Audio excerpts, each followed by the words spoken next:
con este libro. Es lo que te va a costar si no lees ese libro. Te va a costar mucho más, esos 250 pesos.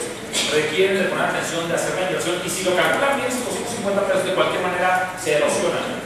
Se erosionan en pagos de poco valor.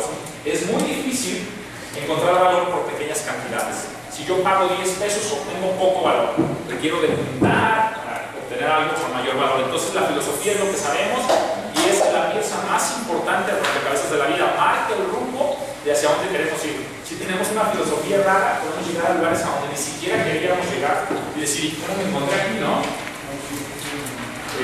Vistiendo lo que no quería vestir, teniendo un carro que no quería tener, viviendo donde no quería vivir y casado donde no quería estar. ¿Y cómo me encuentro en esta situación? Bueno, la filosofía es bien importante, poner atención a la filosofía. La segunda pieza es la actitud. ¿Cuál es? La actitud. Muy bien, la actitud es cómo nos sentimos. La actitud es importantísima. ¿Cómo nos sentimos con respecto a lo que sabemos? Ok, ya tenemos la información almacenada, ahora ¿cómo nos vamos a sentir con respecto a eso?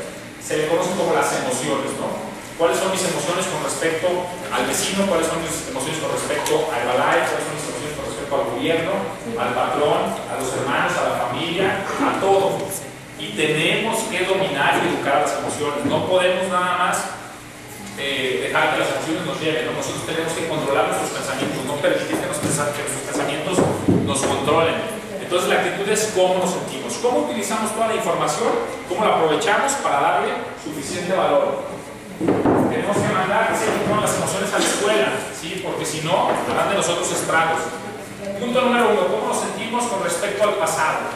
Cada uno de ustedes, ¿cómo considera su pasado? Algunas personas que vienen a hablar lo llevan como una escuela, ¿sí? Lo llevan como un maestro, y algunas personas lo llevan como un arma, ¿no?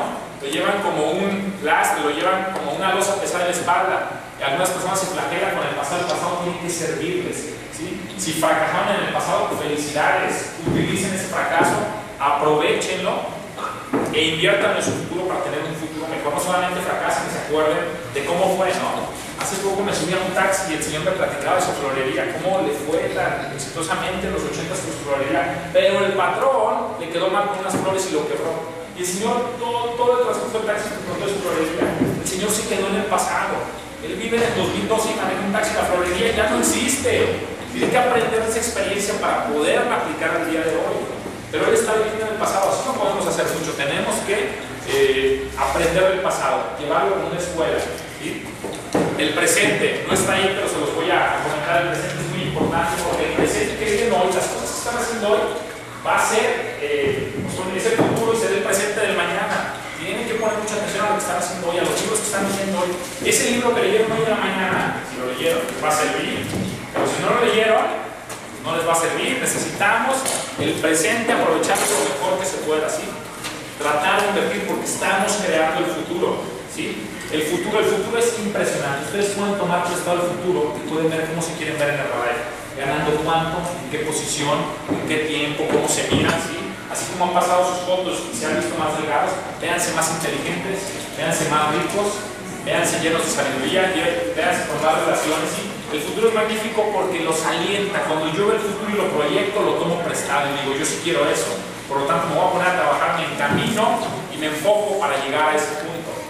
¿Cuánto cuesta tomar prestado el futuro? Nada, no cuesta absolutamente nada. Ustedes pueden tomar prestado el futuro y verse como se quieran ver. Pinten los cuadros, hagan las metas, fijen el rumbo, tracen los objetivos, sí, pero tienen que hacerlo. No puede decir, a donde me lleve la suerte en un año, a donde me lleven 2 años. No, tienen que elegir bien a dónde van a llegar, ¿sí? Por lo tanto, el futuro es cómo me veo y lo pueden planificar ustedes. De manera bien sencilla, en su libreta pueden decir, ok, estoy consumiendo este producto y no soy totalmente sano, quiero consumir este producto, quiero verme bien, ¿sí? Quiero verme ganando tanto para tal día, quiero tener tantas personas en mi organización, quiero invitar a tanta gente, quiero que crezca, quiero ser reconocido, quiero lo que ustedes quieran, tienen que aplicarlo. Ese es otro detalle, el hacer un plan de metas. No lo platicaremos, pero es sencillo y es fácil, ¿sí? Y se empieza por escribirlo. Primero por soñarlo y luego por escribirlo. Luego, ¿cómo me siento con respecto a mí mismo? ¿Sí? A veces, muchas veces, somos los peores enemigos nosotros mismos, ¿no? Dicen que no te cuides del ladrón, que te quiere quitar el bolso en el callejón, ¿no? No te cuides de los ladrones de la mente. Son mucho más peligrosos, ¿no? El ladrón de la indiferencia, el ladrón de la indecisión, El ladrón de la cautela excesiva. ¿Cuántas personas pues todavía no se dejan de pensar? Que me han dicho los parientes que ese producto, no sé, la cautela excesiva nos puede dejar con centavos y con cenizas en lugar de dinero. Conmigo mismo, ¿cómo tienen su actitud con respecto a sí mismo? Cuando se ven en el espejo se espantan, se gritan o se dicen qué bien, voy mejorando.